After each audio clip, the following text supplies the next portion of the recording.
نبی اکرم صلی اللہ علیہ وسلم نے ایک مرتبہ 3 دفعہ قسم کھائی،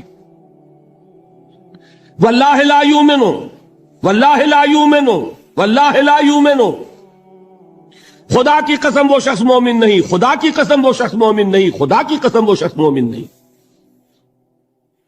واقعہ یہ ہے کہ ہم تصور نہیں کر سکتے کہ صحابہ کیسے لرز گئے ہوں گے، کانپ اٹھے ہوں گے، کون وہ بدبخت ہے، کون وہ شقی ہے جس کے بارے میں اللہ کے رسول 3 دفعہ قسم کھا کر فرما رہے ہیں کہ وہ صاحب ایمان نہیں۔ قیل من یا رسول اللہ، کسی نے ڈرتے ڈرتے پوچھا ہوگا اے اللہ کے رسول کس کے بارے میں ارشاد فرما رہے ہیں؟ اب جواب سنیے، الذی لا یامن جارہ بوائقہ، وہ شخص کے جس کی ایذا رسانی کی وجہ سے، جس کی بدخلقی کی وجہ سے اس کا پڑوسی امن میں نہیں ہے۔ یہ کوئی گناہ کبیرہ ہے؟ آپ کی فہرست میں تو گناہ ہی نہیں، کبیرہ کیا سوال، صغیرہ بھی نہیں۔ زیادہ زیادہ آپ یہ کہیں گے کہ ذرا بد اخلاقی ہے، کج خلقی ہے، بس اچھا کردار کا معاملہ نہیں ہے، یہ کہیں گے، گناہ کی فہرست میں نہیں آئے گی بات۔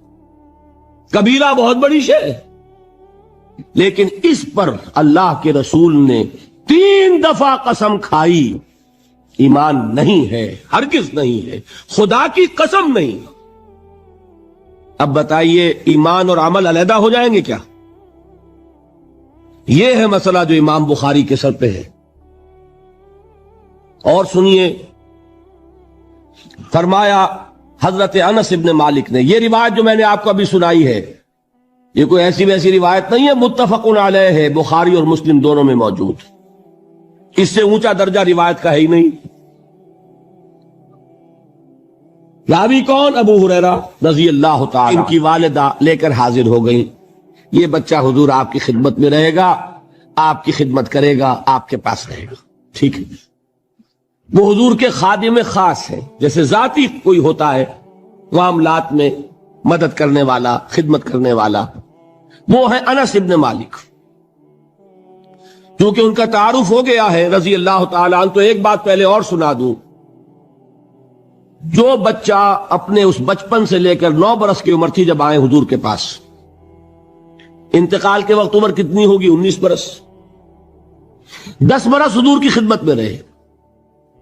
پہلے تو حضور کے اخلاق کی جو گواہی وہ دے رہا ہے وہ اس کی زبان سے سنیے کہ میں 10 برس حضور کی خدمت میں رہا، کسی بات پر ڈانٹنا تو کجا، حضور نے کبھی مجھ سے یہ بھی نہیں فرمایا کہ اے انس تم نے وہ کام کیوں نہیں کیا۔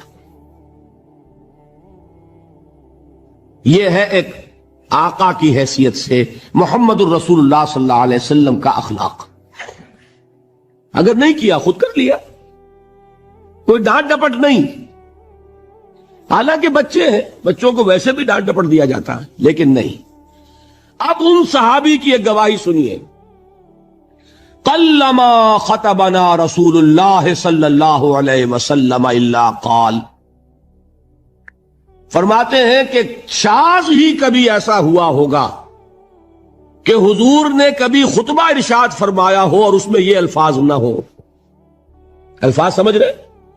جب بھی خطبہ دیتے تھے آپ یہ الفاظ ضرور فرماتے تھے، شاذ کبھی رہ جائے تو رہ جائے، قلما خطبنا رسول اللہ صلی اللہ علیہ وسلم الا قال، کیا فرمایا؟ لا ایمان لمن لا امانت لہ ولا دین لمن لا عہد لہ، جس شخص میں امانت داری نہیں اس کا کوئی ایمان نہیں، جس میں ایفائے عہد نہیں اس کا کوئی دین نہیں۔ بنا پھرتا ہو وہ دیندار، بنا پھرتا ہو وہ صاحب ایمان اور امتی حضور کا، امانت داری نہیں تو ایمان نہیں، ایفائے عہد نہیں تو دین نہیں۔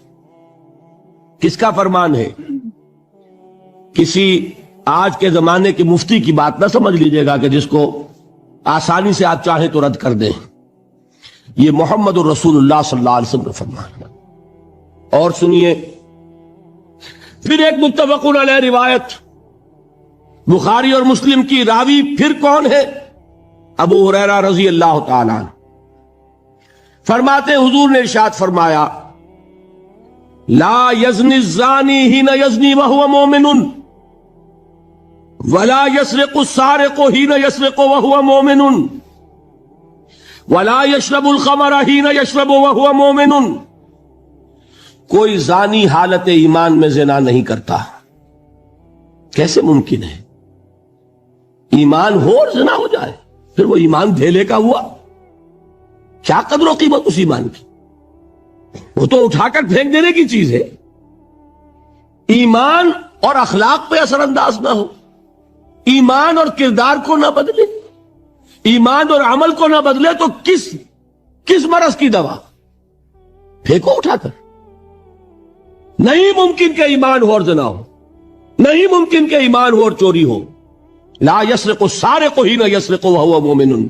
کوئی چور حالت ایمان میں چوری نہیں کرتا، کوئی شرابی حالت ایمان میں شراب نہیں پیتا. ولا یشرب الخمر حین یشرب وہو مومن. کوئی شراب پینے والا وہ مومن نہیں ہوتا جب وہ شراب پی رہا ہوتا ہے، اس وقت اس کے دل سے ایمان نکل جاتا ہے. اب دیکھیے یہاں کیا میں نے کل بتایا تھا نا، مغالطے کیا ہو گئے؟ مغالطے یہ ہو گئے کہ اس کو سمجھ لیا قانونی بات. یہ قانونی بات نہیں ہے، وہ قانونی ایمان کی بات نہیں ہو رہی، یہ حقیقی ایمان کی بات ہو رہی. قانونی ایمان کی بات ہو تو یہ کافر ہو گیا. پھر کافر نہیں ہے. قانونی ایمان کا دار و مدار قول پر ہے. یہ وہ حقیقی ایمان ہے، قلبی یقین والا ایمان. اس کے بارے میں فرمایا جا رہا ہے وہ دل سے نکل جاتا ہے تو گناہ ہو سکتا ہے. ایک اور حدیث میں حضور نے اس کو اور واضح کر دیا. جب کوئی شخص